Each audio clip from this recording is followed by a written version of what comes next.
Dentro de la arquitectura del siglo XIX, esto que denominamos los nuevos caminos, tenemos el tecnologismo. El tecnologismo justamente se va a basar en todos los aportes que se hicieron a la industria de la construcción por los nuevos materiales a partir de la primera revolución industrial. Revolución industrial, la primera revolución industrial, va a ser el mayor conjunto de transformaciones socioeconómicas, tecnológicas y culturales de la humanidad. Es así que a partir de estos descubrimientos, de estos inventos, de estas creaciones, se van a dar una serie de otros y nuevos descubrimientos que siguen hasta hoy. El desarrollo de los procesos del hierro, por ejemplo, en 1713 se obtiene hierro fundido empleando carbón mineral en lugar de madera. Esto propicia un nuevo material, el desarrollo de un nuevo material que sirve como, como sí, un nuevo sistema estructural puntual. También está el desarrollo de los procesos de fabricación del vidrio. En el siglo XIX el vidrio ya se conocía, ¿no es cierto? Se venía utilizando desde hace 3000 años antes de Cristo. Sin embargo, en el siglo XIX, nuevos procesos de producción a muy altas temperaturas con nuevos componentes van a mejorar la fabricación y van a poder realizarse planchas de vidrio de mayores dimensiones. Así también en la mecanización de la industria y de la agricultura, por ejemplo, con la invención de la segadora y la trilladora que produjo un aumento considerable de la productividad, la invención de la máquina de hilar, por ejemplo, la invención de la máquina de tejer hidráulica, en fin, una serie de inventos que van a cambiar por completo la forma de realizar y de proveerse el hombre de nuevos productos. También está en 1760 la invención de la máquina de vapor, por ejemplo. Esto va a influir directamente en los medios de transporte, primero en el ferrocarril y en el barco a vapor, y luego en el automóvil y en el avión, con todo lo que eso implicó y que nos permite llegar a hoy. Es decir, fíjense en un siglo, el auto a vapor en 1803, pasando por la locomotora, el barco a vapor y el avión en 1903. En 1830 se inaugura el tramo entre Liverpool y Manchester de la locomotora a vapor que iba a una velocidad máxima de 28 kilómetros por hora. Esto nomás ya significó una revolución extraordinaria en lo que a medios de transporte supone.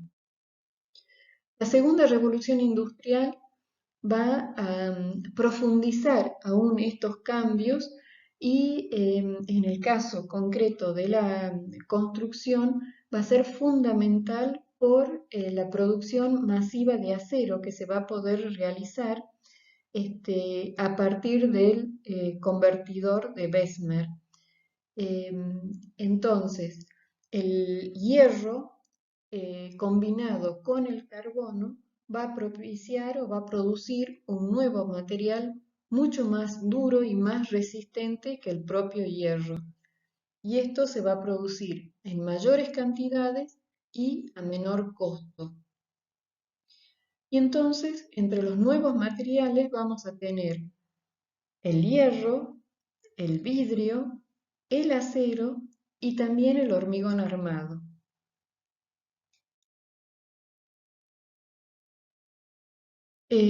Otros inventos van a ser claves para todo este cambio que se produce ya en la segunda mitad del siglo XIX, es la invención del motor a explosión o combustión interna, que va a permitir que hacia 1876 se pueda fabricar el primer motor de gasolina y en 1886 Carl Benz, el fundador de la Mercedes-Benz, lo va a utilizar en los primeros automóviles.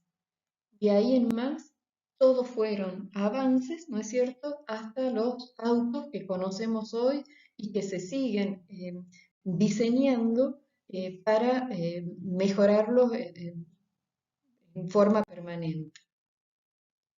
Entonces, estas revoluciones industriales, la primera y la segunda, provocaron el desarrollo de las ciencias. Si pensamos en las ciencias del cálculo, en los ensayos, en los sistemas de medición y también en nuevos sistemas de producción industrial y en una forma de producción industrial que es en serie. Esto llevó a un cambio en todos los aspectos, ¿no es cierto?, de la vida del hombre, llevaron a tener más confort en todos los aspectos y en lo que específicamente nos interesa de la construcción, a la estandarización y a la producción en seco.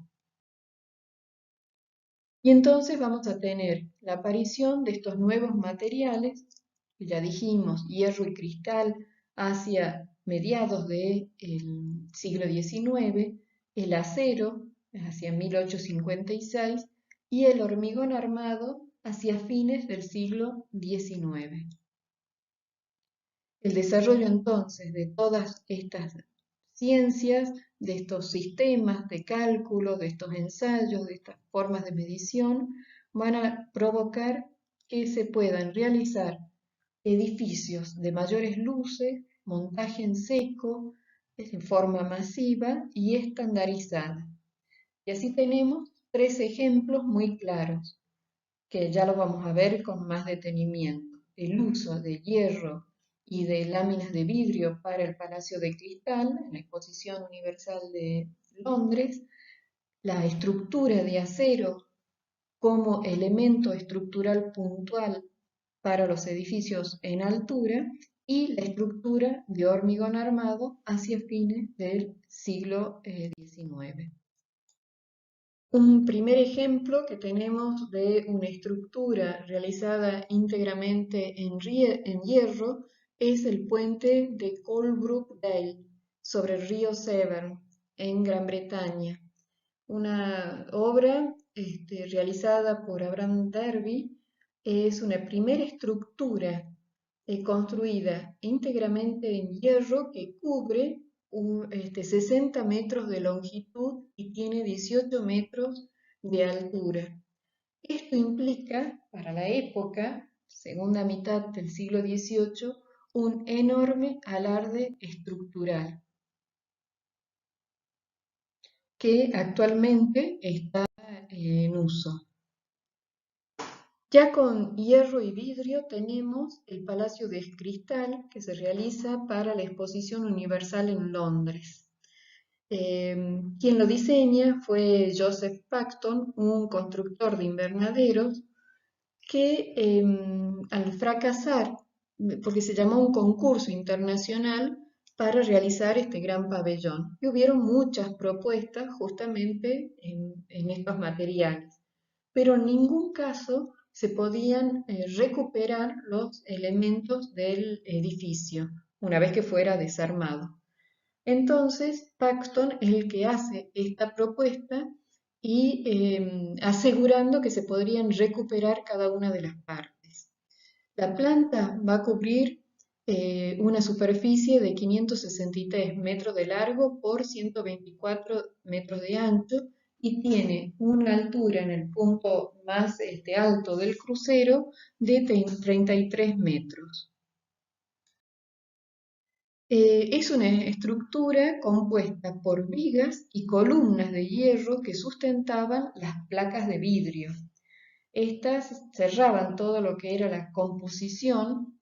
El vidrio, hacer algo transparente, daba una sensación de un espacio indefinido, como que no tenía prácticamente límites.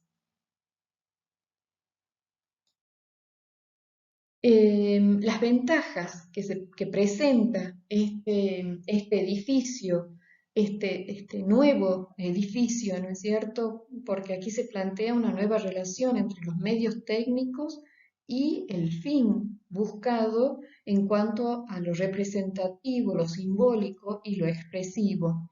Se plantea una nueva relación. Aquí hay nuevos materiales que tienen nuevas posibilidades para cubrir grandes luces. Estamos hablando de una escala como no se había visto nunca hasta este momento. ¿Qué ventajas tiene este sistema estructural? Que hay una prefabricación total. Todas las piezas se elaboran con anterioridad y se van a ir conjugando cada una de ellas.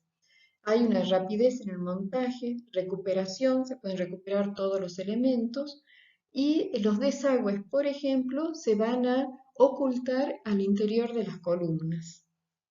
O sea que hay hasta un diseño funcional, podríamos así decir. Otro edificio realizado en hierro, que tiene en realidad dos naves abovedadas de hierro en la que se destaca la sala de lectura, que está conformada por 16 columnas muy esbeltas de 9 metros de altura y que van a dar la sensación de un espacio único.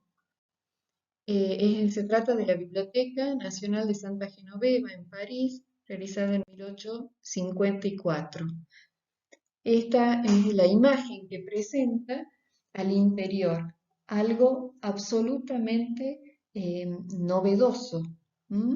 El sistema estructural realizado en hierro se deja a la vista y estas columnas que son tan elementales, podríamos decir, permiten la apreciación de un espacio único.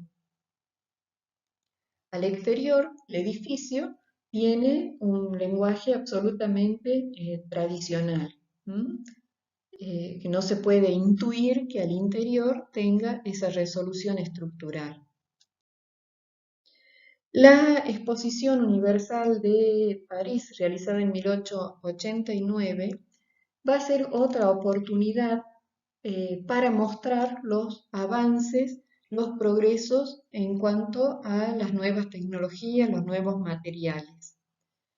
En el campo de Marte se va a ubicar lo que se denominó la Galería de las Máquinas, un gran pabellón para exposición de las máquinas, la torre Eiffel, realizada por Gustavo Eiffel, y que finaliza en el Palacio del Trocadero, un palacio que tiene una profusa ornamentación y un lenguaje más acorde a lo tradicional.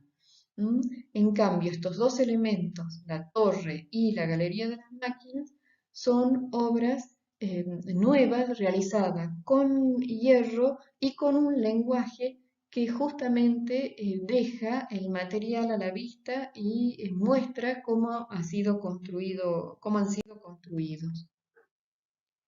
La Galería de las Máquinas es realizada por Ferdinand Duter y Víctor Contamin.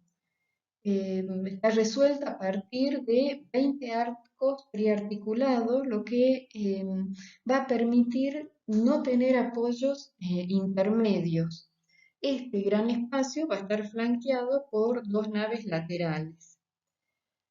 Aquí la altura es de 43 metros, hay 10 metros más respecto del Palacio de Cristal de Londres y la extensión es de 115 metros por 53 metros de ancho. Al interior es un gran espacio que permite justamente que se expongan todos los grandes inventos y los nuevos inventos de los últimos años del siglo XIX.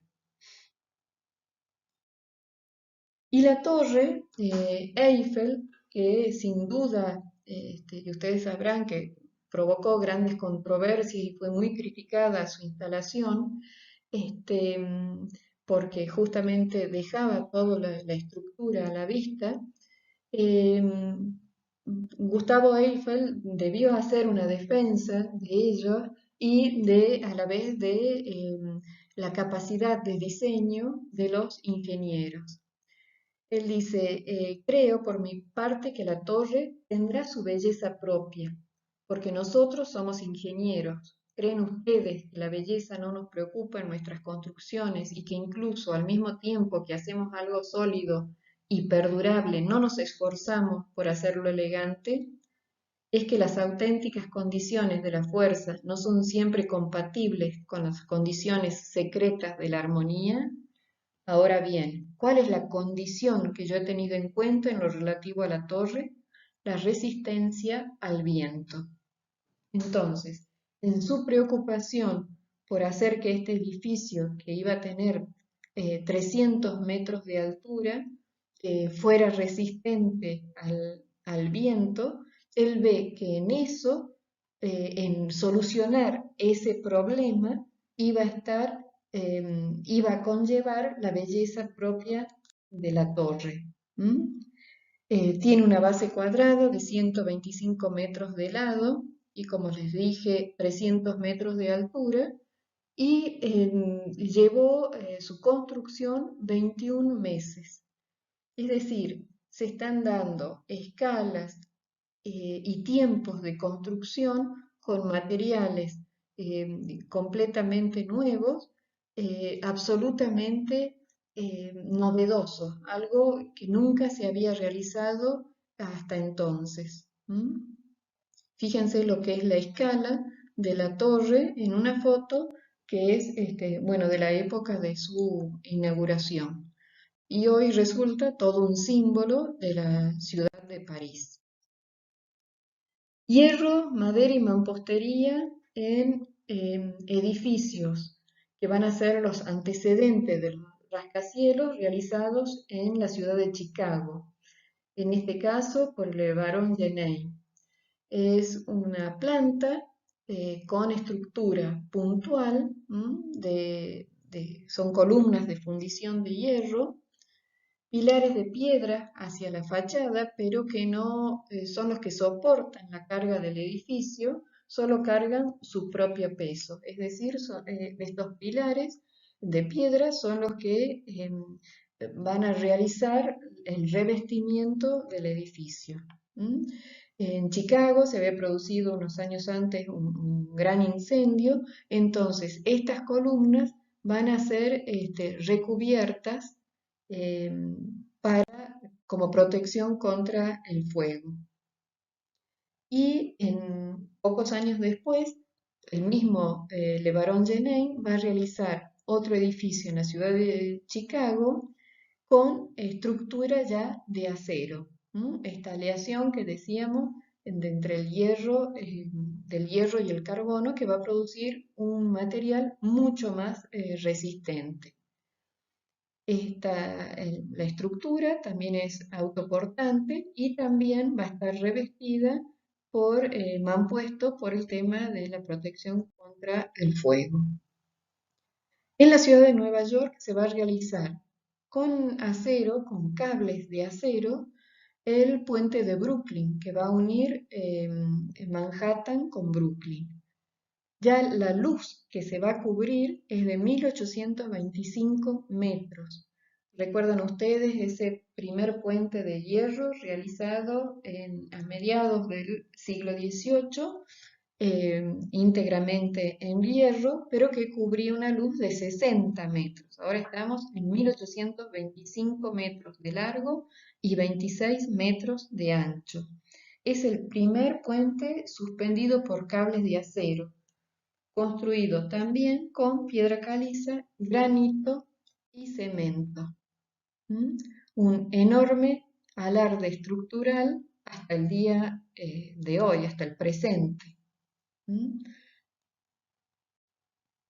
que tiene para circulación vehicular y para circulación peatonal. Y finalmente el hormigón armado.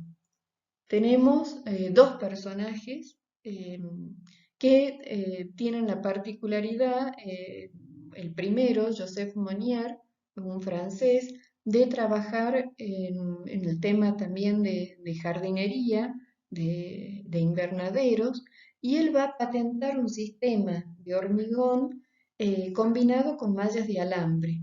Él lo inventa, lo crea para construir depósitos, estanques, macetas. Como dio muy buen resultado, propuso aplicarlo para la construcción también de puentes, logrando un gran éxito y que esto se difundiera al resto de Europa. El ejemplo que aquí tenemos en esta placa es del puente Chassalet, realizado en 1875. Y otro francés, François Genevic, va a desarrollar un sistema integral de construcción, es decir, desde los cimientos hasta la cubierta, íntegramente en hormigón armado. ¿Mm? Él lo va a patentar también poco tiempo después y se va a realizar este edificio, el Weber Building, en 1898, íntegramente, va a ser el primer edificio realizado íntegramente en hormigón armado. Fíjense que entonces este siglo XIX, con estos grandes cambios producidos a nivel de los nuevos materiales que nos provee la industria, va a generar estas nuevas posibilidades constructivas que van a ser la base para el desarrollo de la arquitectura posterior en el siglo XX.